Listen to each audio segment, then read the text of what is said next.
You almost didn't make it here today. Not to this video. To this life.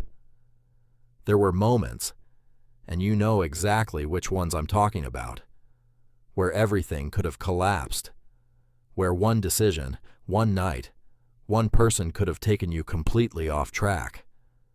But you're still here, and that ain't luck. That is war survival. Here's what they never show you in the success montages. They never show the 2 a.m. panic attack.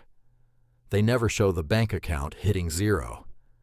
They never show the version of you sitting in a parking lot, hands on the steering wheel, asking God if any of this is even worth it. That version of you is the most important version, because that version chose to start the car anyway.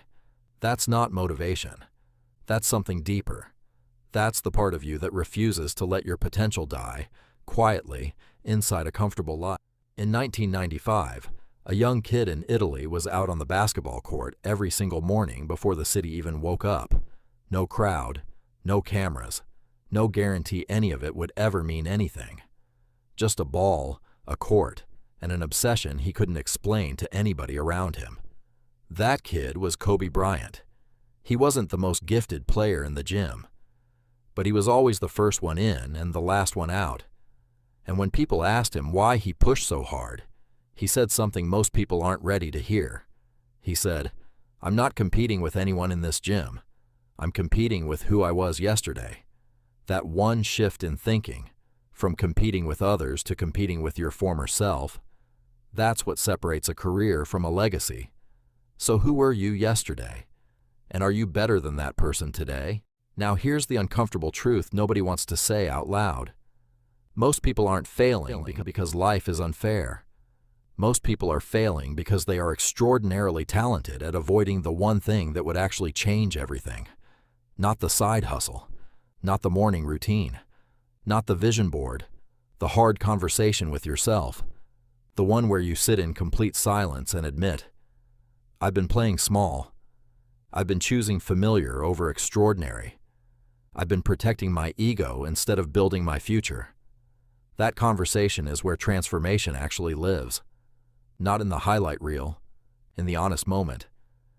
Have you had that conversation yet? Here's something the self-help industry will never sell you because it doesn't make them any money. Boredom is the birthplace of greatness. The most dangerous creative, the most unstoppable entrepreneur, the most locked-in athlete have all learned to sit inside boredom without flinching, without reaching for the phone, without needing noise to feel alive. Because in that boredom, something extraordinary happens. Your mind stops consuming and starts creating. Your brain stops reacting and starts building. You stop being a product of your environment and start becoming the architect of it. Solitude isn't a punishment. It's a laboratory, and the experiment is you.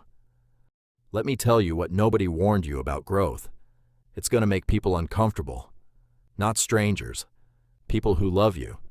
People who grew up with you. People who defined you before you ever defined yourself. When you start waking up earlier, eating better, saying no to things that drain you, chasing something they can't see yet, they'll call it a phase. They'll say you've changed. They'll wait around for you to come back to who you were. Don't go back. The version of you they're comfortable with was never the real you anyway. The real you has always been bigger than the box they built around you. You didn't survive everything you survived just to settle. Not after the losses.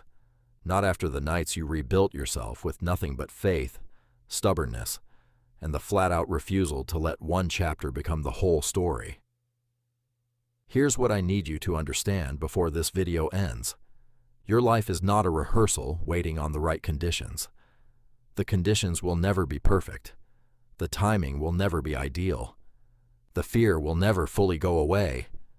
But you, the disciplined, focused, hungry, unfinished version of you, you are already enough to begin. The world doesn't need a perfect version of you. It needs the version of you that decided today was the day. So close this video, put the phone down, walk into the room where your work is waiting, and become someone even you didn't think was possible.